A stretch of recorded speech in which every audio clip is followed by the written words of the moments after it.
I'm fortunate enough to own a pretty nice piece of land that sits about 500 meters back from the main road. To get to my house, you have to drive through about 20 meters of wooded area before the driveway opens up into something that's about as wide as a regular two-lane road in America. Here's the thing. I'm a car enthusiast, and I've legally converted a good portion of my property into a drift track. Everything's properly set up. I've got the county's approval, my homeowner's insurance knows about it, and the local police department is aware too. I've even put up two massive no trespassing signs at the entrance of the woods, plus a speed limit 15 sign just past the wooded area, mainly to keep my friends from getting too excited on their way in when we're not using the track. So today, my buddy and I were coming back from the port where we'd picked up a 1997 Nissan Stagea we're building together. We were driving down my driveway with the car on a trailer when my buddy suddenly yelled out in shock, pointing towards something ahead.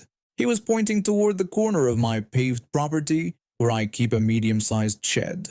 Well, what used to be a shed. I store my landscaping equipment there. My tractor, golf cart, that kind of stuff. Or at least I did until today. What we saw was the front end of a 2016 to 2017 Mustang sticking out of my now collapsed shed, and some guy lying on the pavement next to it. We immediately drove over to check it out. As we pulled up, this guy sits up and immediately starts screaming threats about suing me and demanding that I pay for the damage. I shouted back, demanding to know who he was and why he was on my property with his car in my shed. He responded by threatening to sue me again, claiming my racetrack wasn't safe and that I owed him a new car. By this point, my buddy was already calling emergency services from inside the truck. This guy, let's call him Karen's male equivalent, starts limping toward me, screaming more threats about how he was going to take ownership of my property and leave me penniless when he was done with his lawsuit. I decided it wasn't worth engaging with him anymore and got back in the truck. We waited about 15 minutes for the police, during which this genius started beating on my truck windows with his hands. When the police arrived, they came flying down my driveway with lights and sirens blaring. They saw this guy pounding on my window and immediately put him in handcuffs.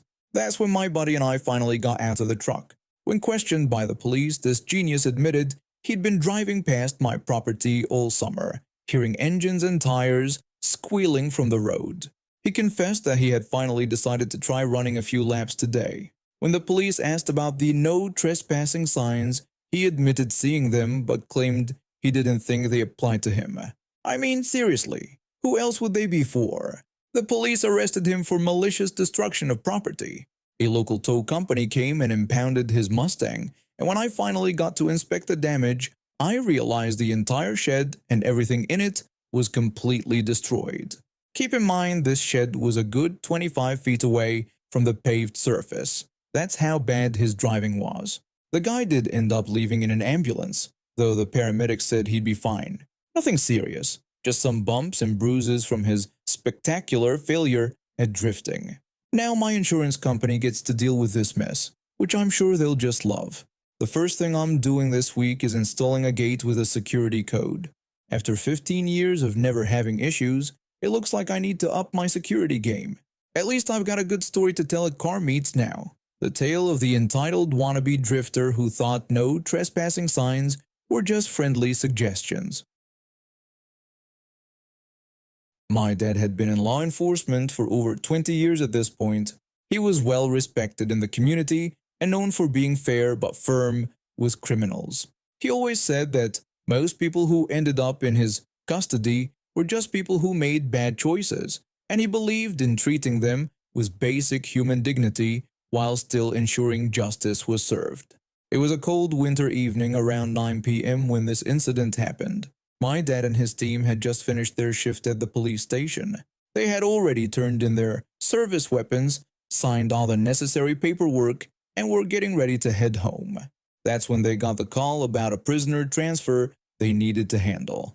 Some guy had robbed a local convenience store earlier that day. He'd been caught, went through a speedy trial, as things sometimes worked back then, and was sentenced to 1 year in prison.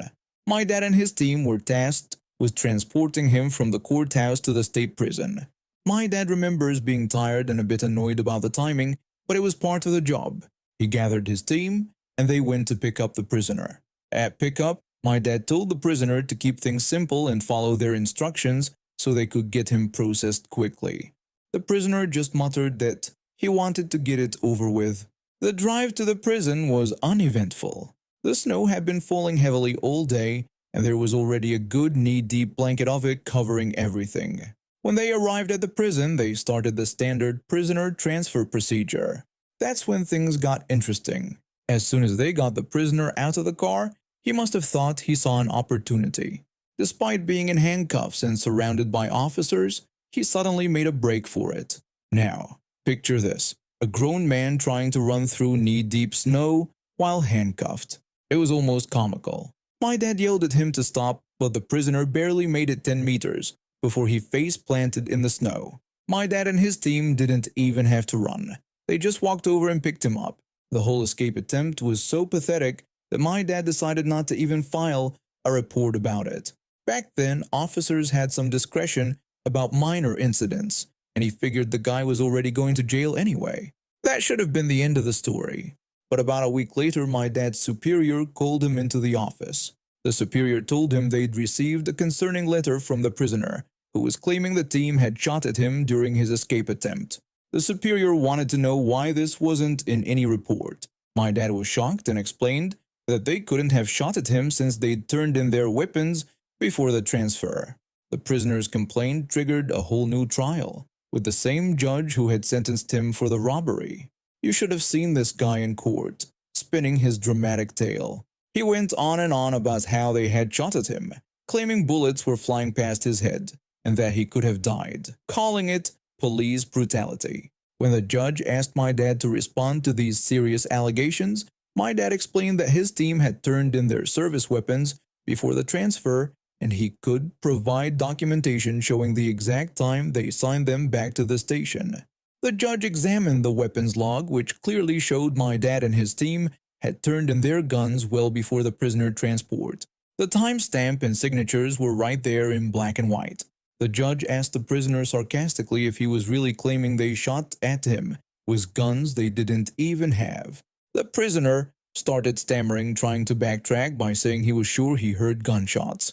The judge then sternly told him that he had not only attempted to escape custody, but had also wasted the court's time with false allegations against law enforcement officers, calling it a serious offense. The judge was not amused. Instead of just serving his original 1-year sentence, this genius earned himself 3 additional years for the escape attempt and false accusations. As they led him out of the courtroom, my dad could see the exact moment reality sank in for him. The prisoner started protesting that it wasn't fair and demanding an appeal. The judge simply told him he was welcome to appeal, but suggested he stick to the truth next time. If he had just kept his mouth shut about the whole escape attempt, he would have been out in a year. Instead, his entitled attitude and attempt to get my dad in trouble earned him 4 years behind bars. This happened about 8 years ago in Costa Rica when I was 24. I had just gotten my driver's license. Yes, I know that's pretty late, but better late than never, right? I had managed to save up enough money to buy myself a car. It wasn't anything fancy, just a modest older model that got me from point A to point B. But it was mine, and I was proud of it. I had plans to go to a party that night with my friend, and I was on my way to pick him up when this absolutely bizarre situation unfolded. I was stopped at a red light when a woman and her daughter approached my car. The mother had this weird, overly friendly smile on her face. She started by complimenting my car, and I politely thanked her, mentioning that despite its age, it ran well. She then went on to explain how her daughter had recently gotten her license, and they'd been unsuccessful in finding an affordable car. I wished them good luck in their search, thinking that would be the end of our interaction. The woman suddenly asked if she could have my car. When I refused, she demanded to know why, insisting that I didn't need it. When I questioned her logic, she threatened to call the police if I didn't hand over my car to her. I called her bluff and told her to go ahead. I honestly thought she was bluffing. Who in their right mind would call the police because someone wouldn't give them their car? Her daughter was standing there looking absolutely mortified, but her mother wasn't backing down. To my utter disbelief, she actually pulled out her phone and called the police. 3 officers showed up within minutes. The woman immediately launched into her performance, claiming that I was trying to steal her car. I protested, stating that I had proof of ownership while she had none. When one of the officers asked her for proof, she fell silent. I saw one of the officers reach for his handcuffs. I started reaching for my glove compartment to get my driver's license and registration, but before I could explain what I was doing, Officer 1 hit me with his taser. I collapsed, my whole body feeling like it was on fire. After I could speak again, I explained to the officer that I was just reaching for my documentation. We had a long conversation where I told him exactly what had happened, how this woman had approached me and demanded my car, then called the police when I refused. Thankfully, there was a security camera nearby with a microphone that had captured the entire interaction. When they reviewed the footage, they immediately arrested the woman. Her daughter, who looked like she wanted the ground to swallow her whole, called her father to pick her up. The first officer apologized profusely for tasing me, but I understood. From his perspective, a suspect in a potential car theft was reaching for something. He couldn't know it was just my registration. I didn't hold it against him. It's part of their job to be cautious. I finally made it to my friend's house, and we got to the party about 30 minutes late. The whole way there, my friend couldn't stop laughing at the situation, saying only I could manage to get tased by the police because some crazy lady tried to steal my car while on my way to a party. The party turned out great, but I couldn't help but think about how surreal the whole evening had been. 1 minute I'm driving to pick up my friend, the next I'm being accused of stealing my own car and getting tased. Just another regular day in Costa Rica, I guess. I've been working retail for about 3 years now, and let me tell you, it prepares you for just about anything. Or at least I thought it did, until that day in late March when COVID was just starting to become serious. I was having one of those shifts where you're basically everywhere at once. Self-checkout, front desk, pickup counter, cashier, you name it. It was during one of my money runs to the cafe. They needed small bills. When I first noticed her, this elderly woman, probably in her 70s or 80s, was harassing our cart cleaner, who was just trying to do her job sanitizing a mobility scooter. The elderly woman was being completely ridiculous, shouting about how she didn't need the cart cleaned and calling the virus fake news. When our cart cleaner explained it was store policy and that she'd be done in a moment, the woman just got more agitated, pointing out supposed missed spots and demanding she hurry up. What caught my attention was how easily she was pacing back and forth while complaining. No walking issues whatsoever, just an entitled person who didn't want to walk around the store. I dropped off the money and got called to cover a cashier's break. Walking back, I nearly gagged at the overwhelming smell of alcohol coming from her direction. She had a plastic bag full of empty beer bottles, and I couldn't tell if the smell was coming from the bag or her. I had a bad feeling about where this was heading. Sure enough, she made her way to customer service. I knew exactly what she was planning. Bottle returns. Our store has strict rules. $5 limit on returns, we only take bottles we sell, and absolutely no alcohol bottles. No exceptions. When she got to the counter, our manager happened to be there helping with a long line. The manager politely told her that we don't accept beer bottles for returns. The woman immediately started arguing, insisting she'd done returns there before. When the manager explained that we've never accepted alcohol bottles due to store policy, the woman lost it. She slammed her bag of bottles on the counter, shattering some of them, before storming back to her scooter. She drove off, but not out of the store. She headed toward our in-store CVS. What happened next? I learned from our security guard later. Apparently, she needed money for a prescription that wasn't fully covered by insurance. When the CVS pharmacist wouldn't let her have it without payment, she lost it. She started yelling about how they didn't understand and that she needed her medicine. She started harassing other customers for money, and when that didn't work, she pulled out a kitchen knife and demanded the pharmacist give her the medicine. Security confiscated the knife and called the police. When they were escorting her to the front, They passed by my register during a quiet moment. Not recognizing her immediately, I gave my usual cheerful greeting, asking how she was doing. She responded by screaming about needing her medicine or she was going to be sick. I could only respond with an awkward okay as I noticed our security guard shaking his head behind her. All the way to the security office, she kept ranting about needing her medicine and throwing around racial slurs. That's when a very exhausted looking hospice worker showed up with the police. Turns out she had escaped from her care home to get the medicine herself instead of waiting for the staff to get it for her.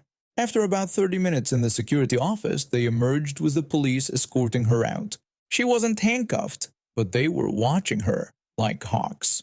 The whole time she was demanding they arrest the worker instead, claiming they had thrown her out and repeating that she needed her medicine.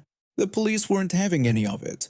She was arrested and charged for threatening the pharmacist with a knife. I heard she was banned from our store and had to be transferred to a more secure care facility. I guess I should start by explaining a bit about myself. I'm on the autism spectrum, specifically with Asperger's syndrome, and I've always had a special connection with insects. My neighbors were really understanding about my interests, letting me dig around their yards looking for interesting specimens, and some even started calling me whenever they found something unusual. I was 14 at the time this happened, and it was my first real encounter with an entitled person in the wild. Growing up wasn't exactly easy for me. My family situation was complicated, with a fair amount of mental abuse that I'd rather not get into right now. But those experiences made me retreat even more into my world of insects, where things made sense and followed predictable patterns. One spring afternoon, I was in my neighbor's front yard. They had explicitly given me permission to be there, when I discovered this beautiful swallowtail caterpillar. I was carefully holding it in my palm, watching it inch along my hand, when this woman approached me. At first, I didn't pay much attention to her, assuming she was just another passerby. But then she started yelling. She demanded to know what I was doing to the caterpillar and ordered me to put it down immediately. I tried to explain that I was just observing it and wasn't hurting it at all. She accused me of lying and told me to get off what she claimed was her property. When I explained that this wasn't her property and that my neighbors had given me permission to be there, she got even angrier. She launched into a stream of profanity that I won't repeat. Remember, I was 14 at the time. I politely asked her to stop yelling, explaining that she was making me uncomfortable and scaring the caterpillar. This only made her more angry, and she demanded to know if I was trying to tell her what to do. I carefully placed the caterpillar on a leaf and left, even though I had every right to be there. A few weeks later, we had this massive windstorm that hit our neighborhood. The morning after, I was walking to my school bus stop when I saw her again. She was standing in her yard, which was 3 houses down from where our first encounter happened, holding a fallen signpost. When she saw me, her face twisted into this triumphant smirk. She accused me of vandalizing her property, refusing to believe that the windstorm had caused the damage. When I pointed out that everything on the street had been knocked over, she wouldn't hear it.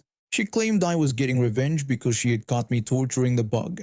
She threatened to call the police, saying they would dust for fingerprints and prove I did it. I just told her to go ahead, noting that I'm sure they'd love to hear about how the windstorm that affected the entire neighborhood was somehow my fault. This made her even angrier, and she threatened that when they arrested me, she would make sure they knew about my supposed history of animal abuse. I just dismissed her with a casual, "whatever you say," and left. Nothing ever came of her threats. I still had to walk past her house every day to get to the bus stop, but she never confronted me again. The whole experience was bizarre. I never understood why she got so worked up about me looking at insects, or why she convinced herself I was some kind of vandal.